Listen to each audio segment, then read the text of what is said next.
David Taub here, co-creator of Next Level Guitar. Hope all is going well, and I hope your guitar and musical journeys are going famously. And today I have 3 key tips for you for effectively using jam tracks and putting them into your practice routines. You know, jam tracks are just an invaluable tool for the practicing guitarist to kind of take what they're learning and practicing and putting it in a musical context, right? Taking all those scales and notes and making music with them and having a rhythm behind them. And I get so many email questions all the time from students who are frustrated, who are, sending in questions like, hey David, I'm trying to play over jam tracks, but it just doesn't sound right. What could be the problem? And know if this is happening to you, you're not alone, because it's a very common question. And also know that it might not be you per se. Maybe it's just that you're using the wrong kind of jam track, or you're not using it in the most efficient and productive way. And that's what we're going to get into in this lesson. And you'll be able to get this track that I'm using today for free, plus 5 more. And I'll tell you how you can get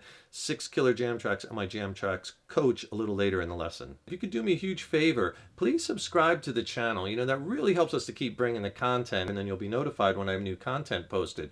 Also, leave a comment below. Let us know how you like this lesson, and let us know what lessons you'd like to see coming up. If you like the video, please click the like button, give it a thumbs up, share it, and thank you so much for your support. So my number 1 tip for effective use of jam tracks is make sure you're using the right kind of jam track. And what I mean by that is that the jam track should be made for educational purposes, for study purposes. You want to pick jam tracks that don't have tons and tons of chords in them and tons of things going on and so much instrumentation that it's really hard to weave a solo into it to get it to sound good, right? At first especially, you should be choosing jam tracks that are just a couple of chords, like I was playing over in that intro. It was just 2 chords, an E minor chord to a B minor chord, slow moving chords, so you could really time your licks out, leave lots of space, and how you can, if you want to target each chord, you can play over each chord, a little over the E minor, and then when it changes, you'll hear it because it's slow moving, right? And also, you don't want tracks at first with a lot of complex chords in them, because the more complex the chords that you're playing over, it's going to limit your solo opportunities or soloing avenues. So you want it to be wide open. The second tip is, the tracks have to sound good. This isn't as much an issue today as it is years ago, when the home recording techniques weren't as good, or there was just all MIDI tracks and whatnot.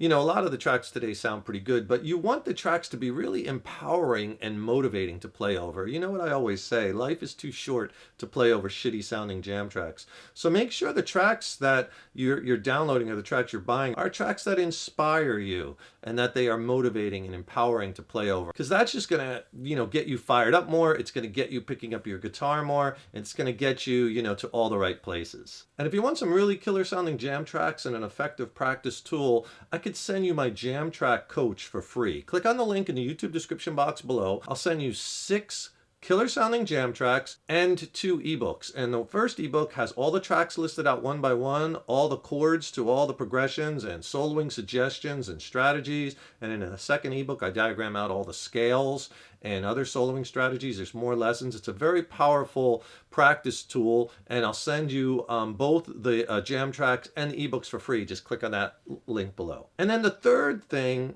is have some sort of plan, some sort of structure when you're using jam tracks. And don't get me wrong, of course you could just kind of give yourself plenty of fun time on the guitar. You should be, and then put on a track and just kind of get lost in it.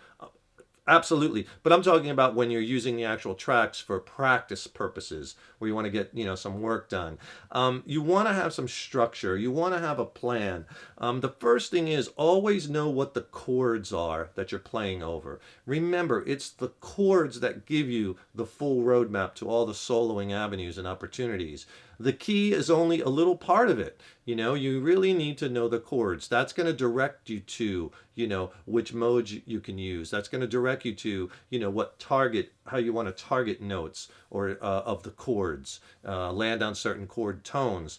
The chords are key. And another really useful tool is once you know the chords and you put the track on, play through the rhythm a couple times, playing just the chords. And that's useful for a few reasons. Number one, it will help you with your rhythm skills, and that's so important because we all want to burn and rip it up on lead guitar, right? We all do. I do too. We all want to do that, but when you're playing music with a band or you're playing with someone, you're mostly playing rhythm. Solos are very small parts of songs.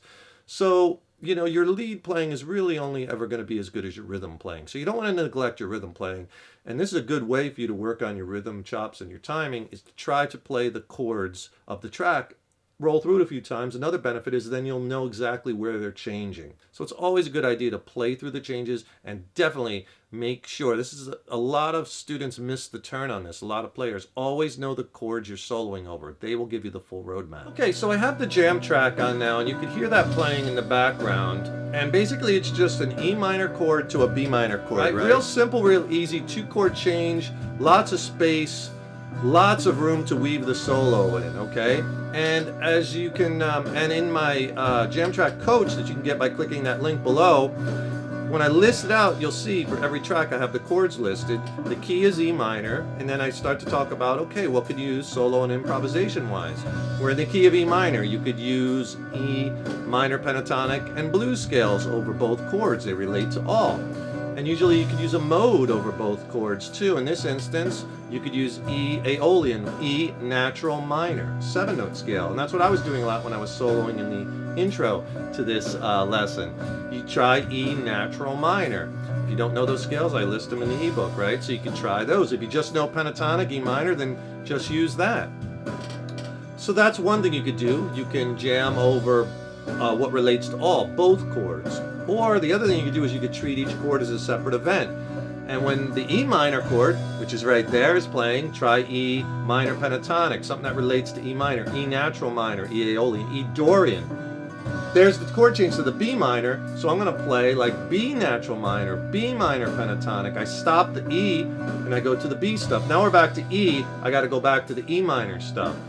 E natural minor, E arpeggios, E minor arpeggios, B minor triad, B natural minor, sounds really good. As well as targeting certain notes. So over the E minor chord, that E minor chord is made up of an E note, right, a B note, and a G note. So you might want to target those notes when you're soloing, right? And try a different note maybe each time, right? So here's an E note, right? I'm playing over that E chord. Then when it changes to the B minor chord, you have a B, a D, or an F sharp that's in B minor. So try landing on one of those notes. There I'm landing on a G to the E. Now here's the B minor, right? Playing a little B minor triad. Landing on a B note. Go back to E, here's E. E minor pentatonic, right? And blues, and then B minor, try some B minor pentatonic. Right? B minor pentatonic and blues. But then I gotta get off the B, go back to your E, E natural minor.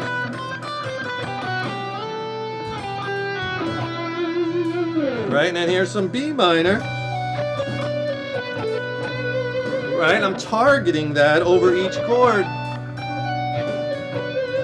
I am treating each chord as a separate event. Or you could just play E natural minor over both chords. So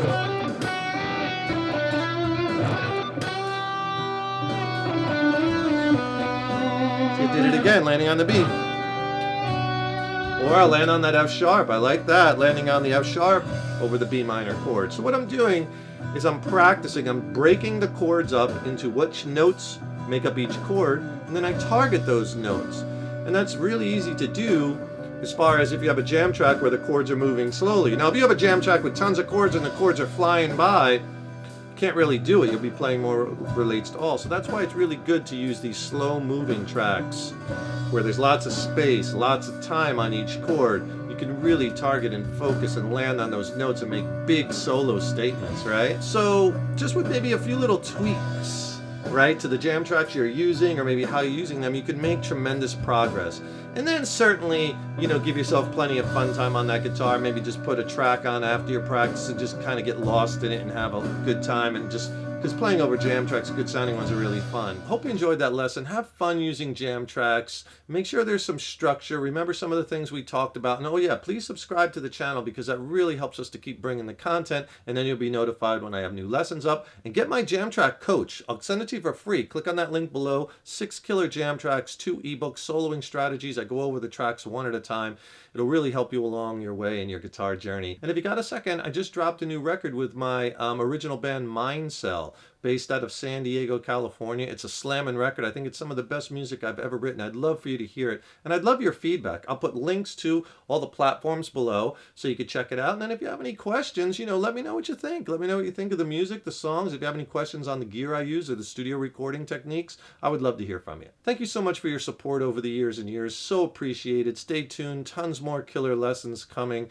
Keep up all that hard work on those guitars. Stay positive. And remember, your guitar playing is an evolution. So take care, rock on, and enjoy the journey. And I'll see you in the next lesson.